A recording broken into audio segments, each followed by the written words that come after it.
Hey guys, want to support us? You can support us at patreon.com/BattleGeekPlus because every dollar helps us bring you a better show. Welcome to Awesome Video Game Memories, where we talk about awesome memories about video games. I'm Ryan, and the game we're going to talk about today is Gears of War 4. Excuse me.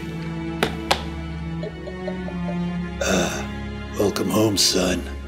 And yes, this was a Best Buy pre-order bonus, a Gears of War mug with a COG coaster.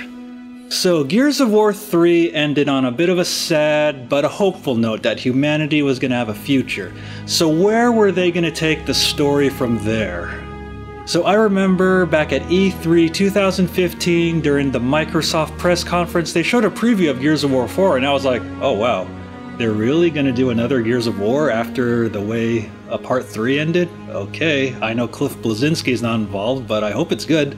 And then E3 2016, they showed another preview of Gears of War 4, and the biggest reveal was Old Man Marcus. Welcome home, James. Welcome home, son. And the crowd went wild. And I also do remember at E3 2016, the line to play this game was pretty long, but not that long. I didn't really play it because I'm like, it's just Gears of War 4. I think I'm going to go play Cuphead instead. So Gears of War 4 has been getting some mixed reviews here and there, and I kind of have to agree, being a huge fan of the Gears series. So Gears of War 4 takes place 25 years after Gears of War 3, and this time the protagonist is JD Phoenix, aka James Dominic Phoenix, who is the son of Marcus Phoenix. Well gee, I wonder who's the mother.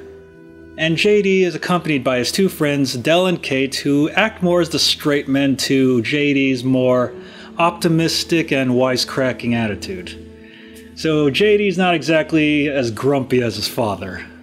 Yeah, so when I first played this game, it was pretty cool playing those flashback scenarios from the perspective of other soldiers, but then I do admit the first 2 hours of this game are really, really boring. Yeah, so when I think of Gears of War, I think of ruined, derelict locations with hordes of locusts coming after you with guns ablazing.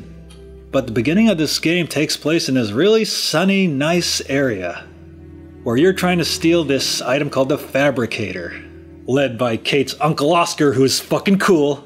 But since JD and Del kind of deserted the COG before this game, they're in a bit of trouble with the current COG. So the beginning of this game is 2 hours of fighting robots. I'm not kidding. You're fighting robots and then you're fighting killer Rubik's Cubes and soccer balls, which is what I said on my stream. More soccer balls are coming. Yeah, this is a bit of a far cry from the gritty Gears of War trilogy, huh? And the newest mechanic of this game, the Fabricator, which lets you make items for kind of like a tower defense, like Fallout 4 type of thing, where you get to defend your base against enemies with like turrets and traps. And as expected, these turrets and traps barely last long. Oh gee. Yeah, the ones in Fallout 4 lasted a lot longer than these. But the good thing is, after 2 hours of really, really boring exposition, we're reunited with good old grumpy Marcus. Hey, Dad. Kinda feels like I'm wearing a door. Good. Supposed to. Oh yeah, and I was definitely expecting Anya to be Marcus's wife. It was pretty hinted at in Gears of War 3. Wow, Marcus and Anya got pretty loaded after the war. I mean, look at their house. Yeah, so it's pretty cool that Marcus joins as, the fourth player, and then you're fighting through the COG in Marcus and Anya's house, and Marcus is like, "How dare you harm my tomatoes! You bastards!" Shit, they're gonna mess up my fucking tomatoes! But then, after this, the game goes into straight horror mode. Now, Gears of War has had a lot of scary moments, but Gears of War 4 goes into total horror mode when Marcus gets snatched up by, expected, a Snatcher. Like that really awesome Konami game, back when Konami was awesome. And I was really surprised to see the Locusts come back again. And I remember they were killed at the end of the third game, but it's revealed that they weren't really killed. Well, they were killed, and then they regressed to a crystal-like state, like hibernation. And since, they couldn't burn the bodies, they had to dump all the Locust bodies in this dumping site. Then the Locusts evolve into the Swarm, kind of like the Flood from Halo. Although most of the time I was calling them, oh, hey, it's the zombie locust horde. They're back. Run, you're dead. Come on. But honestly, the zombie locust horde doesn't really offer anything new in comparison to the previous Gears of War games. I mean, where's the zombie berserker? I mean, we get a zombie Brumac, which is now the Swarmac. And we got all these really crazy, disgustingly disgusting horde creatures. Blech. Yeah, so honestly, I was expecting by the time you found Marcus, he was gonna die, because the Gears of War games have not shied away from killing off major characters. Because I remember in Gears of War 2, Dom's wife dies. Then in Gears of War 3, Dom and Marcus's father dies, so I was pretty sure that they were gonna kill off Marcus kind of as a passing to the torch thing, but the thing is, killing off Marcus was gonna piss off a lot of fans, especially myself. But hey, Marcus is back! And he smells like shit. You smell bad. Well, and it does make sense because you need to have a fourth player. And also, I do remember a lot of the new weapons weren't really that great. I mean, there was this weapon called the Buzzkill, but you had to station yourself to shoot it, and it wasn't really that fun to use. And there was this other weapon that shot lightning at enemies, but it wasn't really that effective. So I mostly stuck to the Lancer, the Gnasher, and the Sniper Rifle most of the game. Kind of like the previous Gears of War game. Yeah, so when Marcus was saying, hey, we gotta call an old friend, you know, I was expecting either the old friend was gonna be Baird or the Coltrane.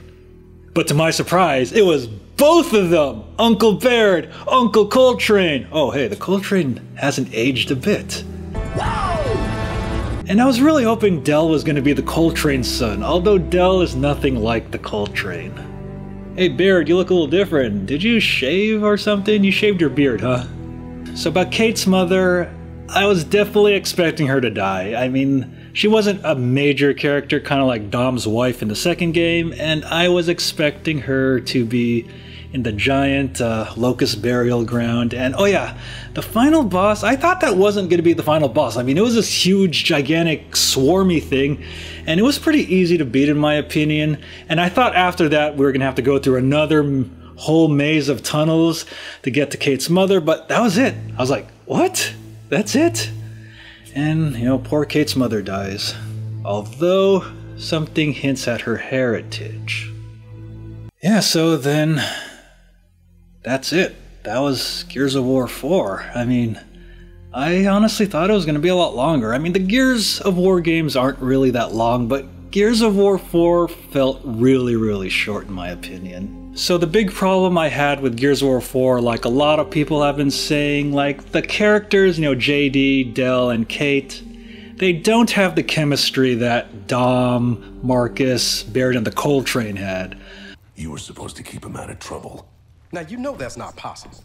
Like, because JD is more of an optimistic, you know, smart aleck guy, but Kate and Del are just two straight men. They're kind of the people that kind of oppose what JD's saying, like, you know, JD's like, hey guys, everything's fine, but Kate and Del are like, don't say that!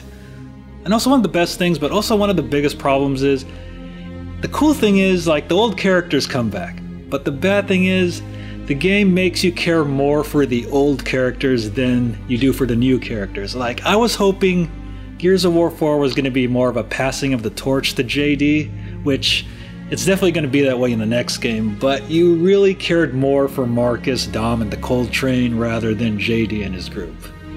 But it's so awesome! Oscar's alive! Oscar's awesome! Yes, he's alive! Yeah, I actually wasn't expecting a post-credit scene, but Oscar's alive! Yes! But don't get me wrong, Gears of War 4 is not a terrible game. It's not a great game. There's a lot of things that prevent it from being a great game. I think it needed to focus more on JD and his group as a more of a passing of the torch game rather than, hey, cameos from the old group. I mean, the old group should still be more of supporting characters. Yeah, so I do hope the Coalition, who now controls the Gears of War series, does take all these points to heart and fixes it in the next Gears of War game, which there most likely will be. Yeah, so you can get Gears of War 4 on Xbox Live. You can buy a copy with the previous 4 Gears of War games, which I purchased during the Xbox Summer Sale, so I have spare codes, which I could still give out. Maybe I'll give them out to Patreon donators or Twitch subscribers. Who knows? Yeah, so that wraps up this episode of Awesome Video Game Memories on Gears of War 4. And if you have any memories about this game, make sure to leave those in the comments below. Take care. Stay away from Marcus's tomatoes! Hey guys, want to see us play games? Check us out at twitch.tv/BattleGeekPlus.